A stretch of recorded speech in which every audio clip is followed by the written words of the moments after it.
Reading with your kids. Hola, ni hao, konnichiwa, assalamu alaikum, shalom, mahaba, moni miliwanji, namaste, jumbo, bienvenidos. Hi, my name is Jedley, and this is the Reading with Your Kids podcast.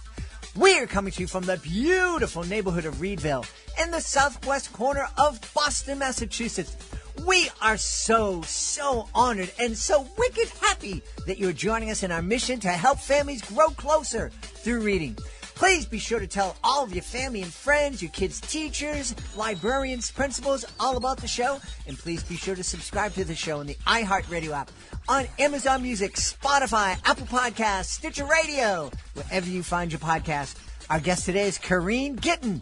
She's here to celebrate her middle grade novel, If You Read This. Before we invite Kereen into the studio, we want to invite you to connect with us on social media. Facebook.com/readingwithyourkids, at Reading With Your Kids on Instagram, at Reading With Your Kids on TikTok. Be sure to check out our Reading With Your Kids page on Pinterest, our Reading With Your Kids channel on YouTube, and if you're on Twitter, connect with us at Jedley Magic. We would also love for you to visit our website, readingwithyourkids.com. You can sign up for our free newsletter, and you can also use the contact button at the top of the page to tell us what you love about the podcast, tell us what you don't like so much about the podcast, and most importantly, tell us who you would like to hear on a future episode of the Reading with Your Kids podcast. Join us right now from Birmingham in the United Kingdom. Our guest is here today to celebrate her brand new middle grade novel. It's called If You Read This. Please welcome to the show, Kereen Getten. Hey, Kereen, how are you? Hello, I'm great. Thank you so much for having me. I'm delighted to have you on, and I'm really excited for you to tell us all about If You Read This. Yes, I would love to. So If You Read This is a middle grade book, and it's about 12-year-old Brie, who's just lost her mother 3 years previously. And she's coming to terms with that and finding it quite difficult. And on her 12th birthday, she receives some letters from her mother who wrote them to her before she passed. And the letters take her on a journey of self-discovery, of healing, takes her to a place where she and her mom used to visit, and they had great memories. She goes to see her grandfather, who she had a great relationship with, but who now suffers from dementia. And it's about that relationship with him as well, where she had such great memories with him and her mother, and trying to sort of adjusting and changing that relationship because of where he is at the moment and where she is, and with her mother being gone. So yeah, it's a coming of age story of self-discovery, of healing, and sort of just learning to accept yourself and accept where you are. That, to deal with those issues at that age is incredibly difficult.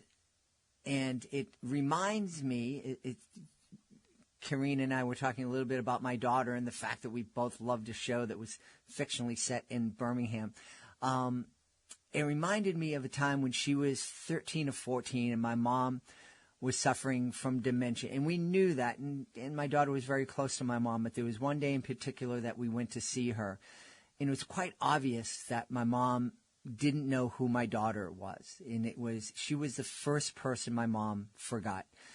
And it made sense because my daughter changed a lot from, the little girl version of my daughter was very different than the teenage version of my daughter. And we came home that night and we were sitting on the couch watching TV. And she just turned to me. She said, "Grammy didn't recognize me today, did she?"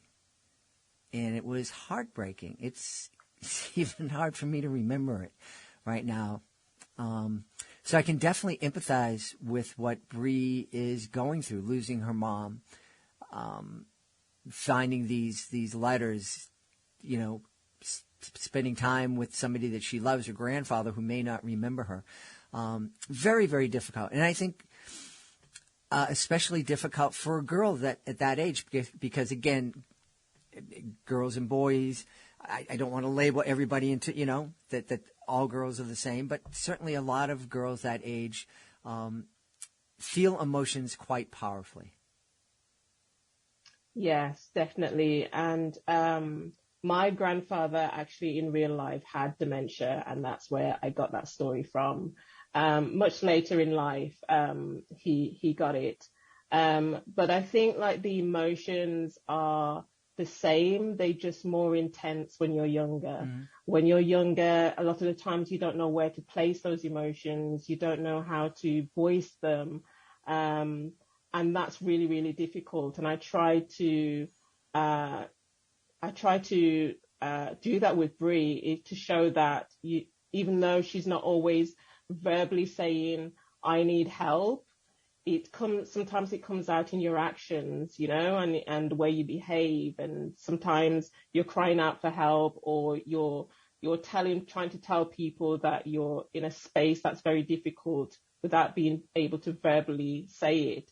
And with Brie, she takes it out on her father a lot because her father's working, and she finds that quite difficult, and she almost puts that blame on her father, as in, you're not here for me, so everything's your fault, and so he gets a lot of the heat of her emotions. But it's really just her trying to work out what she's feeling and why she's feeling that way. And she has a lot of difficulty in sort of understanding her emotions. And that's why the letters from her mom are really important, because it's almost like her mom foresaw this and knew this was going to happen, and sort of just helped her deal with her emotions in the way that they would if her mother was with her. Yeah. This conversation is making me think about a lot of conversations we've had here in the podcast about how important it is to help our young kids kind of identify their feelings, giving them the vocabulary so that they can understand the difference between anger and sorrow and disappointment and nervousness. And I think that having those conversations is so very important in helping our kids learn those words and learn how to deal with those emotions is so very, very important. But I have a feeling that even with the best social emotional learning that Brie could have received, she may have felt the same kind of feelings and the same confusions at this point in her life. Yeah, absolutely. And I think the message I wanted to come from the book is, it's okay for you to do this in your own time. And I think that's the message that her mother was trying to say to her as well. There's no rush, you don't have to do things on a timetable, and you don't have to understand things right now. It's okay to do things in your own time and sort of just heal when you're ready. And with her mother writing the letters and sort of just taking her on this treasure hunt, because they used to go on treasure hunts together.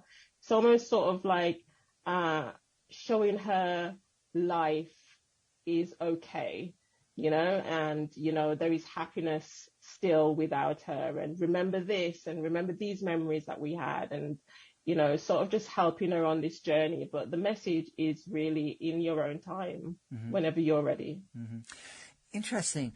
I'm curious, as you were writing and creating the story as it was playing, and I don't know your process. I don't know if everything plays out in your head and then you write the outline, or if you have a nugget and then it just kind of grows like a tree. But what came first, the grief and the sorrow, and then the kind of the letters that kind of help Brie along? Or did you start with this mom writing letters to her daughter that she would be reading in the future without her, and then I'm always curious as to a writer's process. Yeah, so the idea that came first was the treasure hunt. I thought how interesting it would be to write a book about a treasure hunt where a young girl sort of follows these clues to a destination, whatever that destination is. And so that's the idea that came first. And then I sat down and started to think about, so what would this treasure hunt be? What's the destination? And then the letters came, and the idea of the mother writing the letters, and that's how that started. So yeah, it was definitely the treasure hunt first, and then I went from there. Sometimes my ideas are a little bit messy.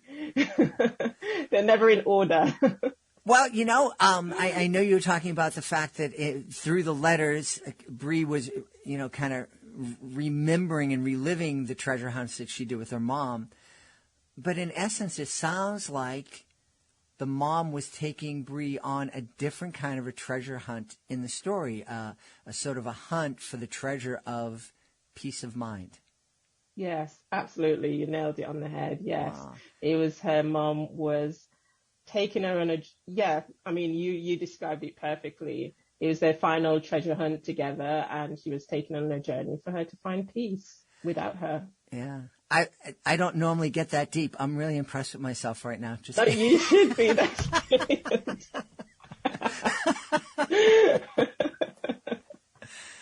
Well, this is, we've talked a lot here on the show about the value of story and about the value of family story, about encouraging families to sit down and tell those stories about the grandmother that's passed away. My daughter has never met my grandmother, who was one of my best friends, and we did lots of crazy stuff together. She would ride in the back of my motorcycle, and we would go to see the professional wrestling matches together. And I was with her one night when we were at one of those events, and someone tried to rob her, and she beat the snot out of the person. I was in fourth grade. I'm watching my old grandmother just take this guy to town. But my daughter, my grandmother passed before my daughter was here. But my daughter can tell you stories about my grandmother as if she was my daughter's best friend. I think telling those stories is so important. How do you feel about that? Absolutely. So I didn't have a relationship with my grandfather until very later on in life. But I felt like I knew him because my mother always told me stories about him. She always told me stories that he was a fisherman and how he would go out fishing every day and how everyone in the town knew him. And he was a bit of a Pied Piper, and he'd take the kids to the beach and he'd cook dinner and he'd make ice cream from scratch and he'd take it round to the houses. And she'd tell me all these wonderful stories, and I felt like I knew him. And I love those stories because they sort of, you get to know your family a lot more, the families that you didn't have a personal relationship with. I later got to meet my grandfather after he got dementia. My mother, put him in a home, and we would visit him all the time. And his memories of my mother was always when she was younger. So she would be sitting next to him as an adult, but he wouldn't recognize her as an adult. He just recognized her as a child. So he would tell me about his daughter and how she was a bit of a mischief, and she would get up to no good, and she would give him headaches, and she was sitting right beside him. And I love those stories, because also I got to hear about my mother, stories that I wouldn't normally hear about her. I got to see her as a teenager, and she didn't tell me those stories, but her father told them to me, and I loved those moments with him. Yeah. So very important. I think it obviously in your case, it gave you a connection with somebody that was very important to you, that was thankfully you were able to, meet in real time, in life. Yes. I was so lucky to have that. I didn't think I would meet him. Him and his grandmother divorced years ago, and they didn't really see much of him. I would hear a lot about him, but I didn't see much of him. And it was just this one day we had a phone call from Jamaica, and it was my mother's brother. And he just said, "Oh, someone in town saw our father and he doesn't look well." And that just phone call changed everything. We found out that he had dementia. He'd got lost. He didn't know where he was or who he was. And it was because of that phone call why I was able to have a relationship with him, because then I started seeing him and visiting him all the time. And I feel so grateful for that time. Yeah. We really celebrate intergenerational friendships, and especially amongst family members, because I don't know what it's like in the UK, but I don't think they're not as possible as they were when I was growing. I lived 3 or 4 houses down from my grandmother, and my cousin lived in the next block over, and things were different almost 100 years ago when I was a kid. It's people are more spread out now. You were mentioning your family in Jamaica, and you're in the United Kingdom. You're an ocean apart, so it's hard to have those intergenerational friendships. Thankfully, through technology, it's we're able to stay better in touch with those family members that are spread out across the world. But I really hope that people take the time and really encourage those friendships between grandparents and great uncles and babies and young people, because I think there's so much that a grandparent can give to a kid that a parent can't. Grandparents play a very different role. Grandparent can tell all the parents' secrets to the kid. Yes. And let the kids know. They don't like it, but they do. But I think it's helpful because I think it shows, reminds kids that their parents are human and they struggle, and they're probably a lot more alike than we recognize. Yeah, and that's what I love so much about my grandfather's stories. Yeah. Is that I just saw my mother in a completely different light. Mm-hmm. I'd always seen my mom as, strong, and she did everything and sort of had her on this pedestal, which is great. But there's nothing beats humanizing your parents and seeing that, oh, they made mistakes like I did. And, they upset their parents too. Okay. And it just gives a different sort of bond. Yeah. I felt like I knew my mom differently after that conversation. Mm-hmm. I just saw her differently. I felt closer to her because I saw her as more human, as someone that made mistakes and, upset her parents like I sometimes upset her when I was younger, Yeah. And it's that connection that humanizes us and that we can relate to. Yeah. It's interesting that Brie's mom chose to write letters for her daughter. It's something that I thought about when I was a kid, when my kids were kids. And do I write a letter for them to open up after I'm gone? I never did. But I keep journals. And so most of the journals are nonsense. But every once in a while there's an entry in there where I talk about my son or my daughter, and I'm so very, very proud of this. I'm so very, very proud of that. So I'm really excited that, at some point, that there's actually a record of, moments that my kids made me really proud. There's records of moments when they made me not so proud too. But I mean, it's a testament to the fact that I really love them with all of my heart. I would encourage everybody out there to do something. If there's a moment happening in your kid's life, write them a letter and put it away if you're not ready to share it with them right away. What a treasure it would be for your kids to find that in the future. Yeah, absolutely. And when I wrote the story, I thought the same thing. I thought, because I have a son, and I thought, this would be an amazing thing to leave him. What if he, I passed and he just found this letter where I was just telling him all the things that I felt and I saw in him. I mean, I tell him that anyway, but I think it's just so different when you've got like it in, on paper. Mm-hmm. I used to write a lot of journals, a lot of diaries when I was younger. And as I was writing this book, I took out all these journals and I was reading them.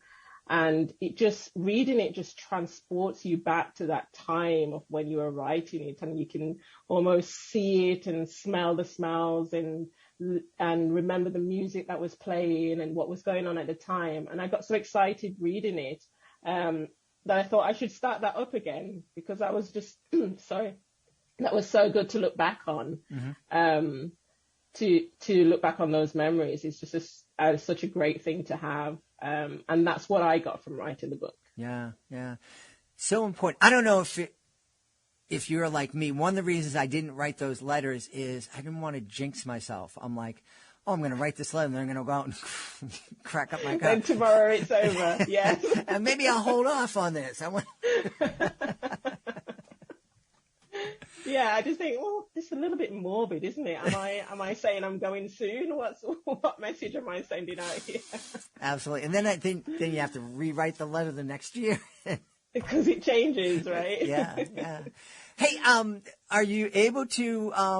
I know authors don't often like to talk about their works in progress, but is there something that you're working on that you can kind of tease us with? Yes, definitely. So I'm editing a few books at the moment. One I've just finished, which is a really short, compact fantasy book. And that's coming out next year, and that's called Adaru and the Banished. That's about a little girl that moves to a town, and a magical town, and she finds out all the magical people are being banished, and she's the only one that can save them. So I've just finished editing that, and then I'm starting to edit a detective series, which is about a group of friends who meet up every summer, and they decide that they want to solve mysteries. So they form a detective agency, but they're not very good at it. And that comes out next year as well. All right. That's now, and if somebody's out there listening and they're like, oh, I love listening to Kereen. I really want to pick up If You Read This. After they read If You Read This, what would the next book in your body of work, what would you suggest they tackle? So my first book that I brought out in the pandemic is called When Life Gives You Mangoes, so they can pick that up. And When Life Gives You Mangoes is also set in the Caribbean, and it's about 12-year-old Clara, who can't remember what happened to her last summer. So, she lives on this small island. It's all very boring. Nothing's happening. And then this girl called Rudy from New York comes to the island, and they go on all these adventures, which slowly unravel this big secret of what happened to her last summer. So I think it's like chapter 12, we have the big reveal, which I love to see people's response, to see if they sort of guessed what it was. Awesome. Do you know, I never tasted a mango until I was on my honeymoon, and we're down visiting my beautiful wife's family in Puerto Rico. It was, and we're walking down the streets of Old San Juan, and one of the fruit vendors said, "Do you want some mango?" And I'm like, "I've never had one." And he gave me a slice. I thought my head was going to explode. It was so good. It was like, it's whoa! so good. I can't believe you haven't had it until then. That's crazy. And now I have it We used to have, in our house in Jamaica, we used to have all these fruit trees, and we used to have a mango tree in our back garden. And I used to just sit under the tree and just stuff my face with mangoes until I felt sick. It's just the best fruit. And I have a niece, and she, you're not going to believe this, she loves to put hot sauce on her mangoes. I've heard that. Yeah. Yes, I've heard that, and I've heard it's really good. I haven't tried it yet, though. I'm not a fan, but but she loves it. Have you tried it? I did. You did, and you didn't like it? It wasn't. No, it was. It was a surprise. Hey, I might try it and see. Yeah, Kereen, tell us where we can go to find out more about If You Read This, and more about you. So I have a website called KereenGetten.com, and all the information's on there, where you can buy the book, what I've got coming up next, what events I'm doing. All the information is on there.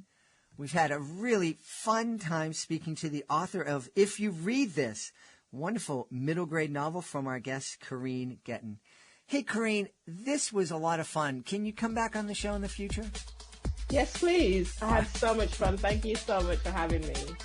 Please be sure to join us for the next episode of the Reading with Your Kids podcast. Our guest would be Linda Catherine Cutting. She'll be celebrating her beautiful picture book, A is for Always, and also celebrating the beautiful gift that is adoption. That's the next episode of the podcast. Hey, if you are the author of a fantastic children's book, we would love for you to be a guest here on the podcast. Being a guest is fun. It's easy. It gives you the chance in a long-form conversation to tell the world about your book. And it doesn't cost a thing. All you need to do is to go to readingwithyourkids.com. click on the Authors Click Here button at the top of the page and scroll on down to be a guest. After you check out how to be a guest, you might, since you're already there, you might as well check out how you can submit your book to our Certified Great Read panel. We're really proud of this program because it's a program that lets families know that your book deserves a place on their family library shelves. Check it out today. Oh, and again, since you're already there, check out our monthly promotion program. We can celebrate your book with commercials here on the podcast, with messages to our 100,000 plus social media followers, display your book on our nationwide network of digital pedestrian billboards, and have your book in our booth at whatever live event we're participating in during a certain month. Here in September, we are going to be at the PTO Today Expo in St. Louis, Missouri. In October, we'll be at the Orange County Children's Book Festival out in Costa Mesa, California, the largest children's book festival in North America. Check it out today, readingwithyourkids.com, Authors Click Here button at the top of the page. Want to thank the folks who made today's show so wonderful. Of course, I want to start by thanking our guest, Kereen Getten. Please be sure to check out If You Read This. I also want to thank my team, Fatima Khan, Rory Grady, Nicole Belcastro, Mirabella Q. I want to thank my beautiful wife for all the support she gives me. Most of all, we all want to thank you, my beautiful audience. Thank you so much for taking the time to join us today, and as always, thank you so very much for taking the time to make the world a better place by reading with your kids. I'll be looking for you in the next edition of the Reading with Your Kids podcast.